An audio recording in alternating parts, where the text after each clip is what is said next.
After a season of nightfalls and pushbacks, after the heartache of wrong turns and sidetracks, just when they think they got you game, set, match. Oh, here comes a comeback. New York City can celebrate now because the New York Knicks are NBA champions.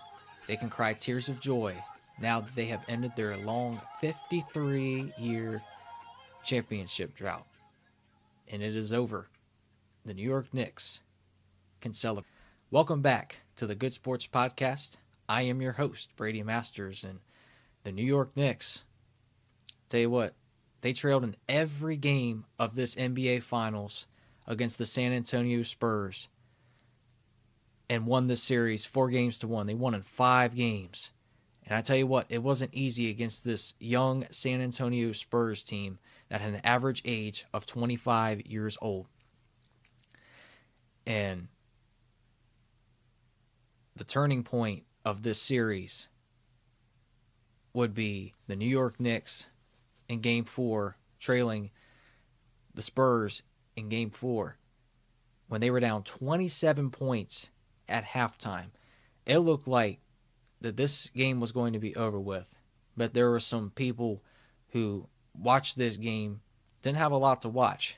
A lot of San Antonio Spurs plays, good plays that were being made, and not a lot of good plays being made for the New York Knicks. And if you would have said that this game was over with at 27 points and you turn your TV off, well, you missed an amazing comeback by this New York Knicks team. As I mentioned, they were down 27 points at halftime and 29 points in the third quarter. But the Knicks go on a 10-0 run to start the second half, and all of a sudden they've got belief and confidence now. And San Antonio's like, oh boy. The Knicks are coming back. I was like, oh, but we're okay. We're good. We know how to win. We have a double-digit lead. They still can't come back. Well, then the fourth quarter comes around. Here come the Knicks. They're down 15 points. And then that's when the turning point of this series came to fruition. As Jalen Brunson was double-teamed, he put a shot up. And because of that double team, that left OG Anunoby open for the tip-in. That put the New York Knicks ahead for the first time in that game. They led with 1 second remaining on the clock, and the Knicks came from behind to knock off the Spurs in Game 4, 107-106, in one of the greatest comebacks in NBA Finals history and also in sports history as well. Now, does it top the Patriots coming from behind 28-3 against the Atlanta Falcons in that Super Bowl? You would say it's pretty close. It's up there. And then Game 5 comes around. The San Antonio Spurs are playing for their season, and they come out there, and the Knicks trail. They get behind again, and so San Antonio, they're like, hey, we're up at home. We're up big time, and we should be able to get a win, force the series back to New York, and live to fight another day. And like I said in that Game 4, or the Knicks trailed by 15 points entering the fourth quarter. And they trailed by 15 points in the fourth quarter in this closeout Game 5. But I tell you what, this Knicks team has been resilient all season long. They have been resilient in the postseason and in the regular season. They continue to collectively come together as fighters. And when you throw a punch at them, they're going to punch right back. And that's what they did in Game 5 of the NBA Finals, to come from 15 points down on the road as the visitors and come away to win 94-90 in San Antonio, Texas, and knock off the Spurs to win the NBA championship, their first in 53 long seasons. Wow, it was just incredible to watch. Amazing, amazing basketball that I saw out there on the floor.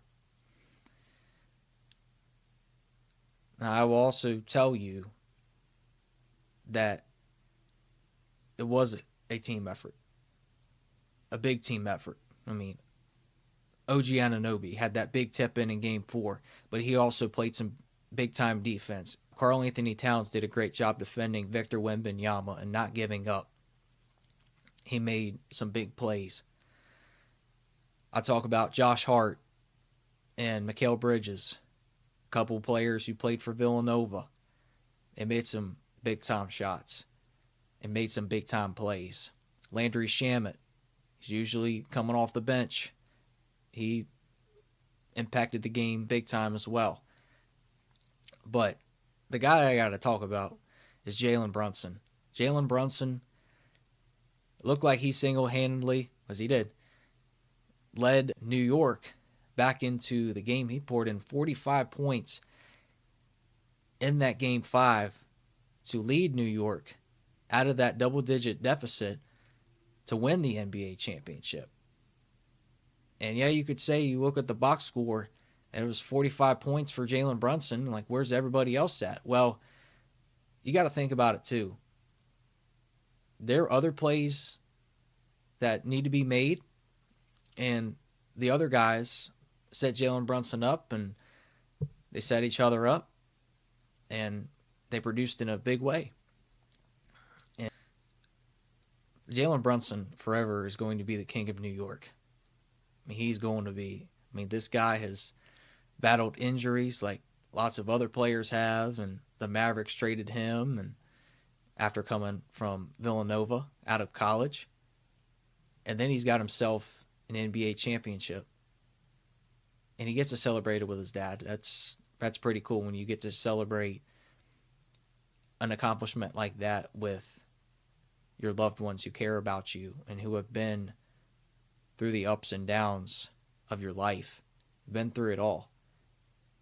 It was just amazing just to see him and his dad, Rick Brunson, just together, sharing that same moment with each other. That was pretty cool to watch.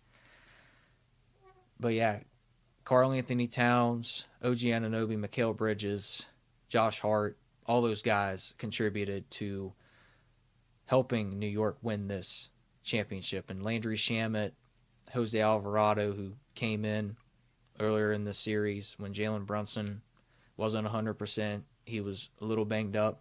But Alvarado was that Energizer bunny that just kept going and going and going. And it was just huge. Huge for this basketball team. And just good for them. Good for the New York Knicks to come away with the victory. The championship victory. And the fan base for New York is going to be celebrating that for a long, long time. And the players as well. But we've got to get to what Mike Brown did for the New York Knicks, the head coach. I told you that he is a good leader, that he is patient with his players, but also he is in the present moment with them, and he has a smile on his face. And not many coaches do I see that has a smiling face, you know, when being with his players. And yeah, just he wasn't all that hard on his players. Yeah, he was at times, but he wasn't all that dictator about it. You know, he wasn't saying, oh, you got to do this. Hey, you got to do this, do that, do this, do that. And yelling in a defiant way. But no, he was the exact opposite of that. He was loving, he was caring, and he was patient with his players. If there was a play that didn't develop like the way he wanted it to, he went back and made sure that the players understood what he was talking about and the plays that he wanted them to run. Not just in the game, but in practice as well. And that's what it'll get you. He is a former assistant coach. He was with the Warriors, and this was his first season as the New York Knicks coach, and he was one of the reasons why the New York Knicks won the championship. And he got himself a championship ring as well in his first season. Now, that's very, very impressive. It's hard to do, but it's not impossible to do. And it's because of his leadership that helped New York get over their championship drought. So, Mike Brown, I'll tell you what, he's got to be proud of what he has done for this culture, the players that he is around, he's coaching, and he is the definition of a championship head coach. No doubt in my mind that he is a championship head coach with a type of leadership and the patience and everything that he has done in his career and that he's learned over the years. Boy, it's coming into shape now.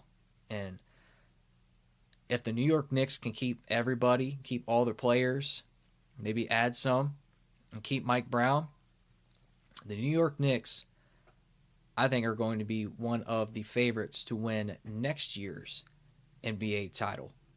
Because this culture has belief. This fan base has belief that they haven't had in quite some time. They're no longer going to be at the bottom of the NBA.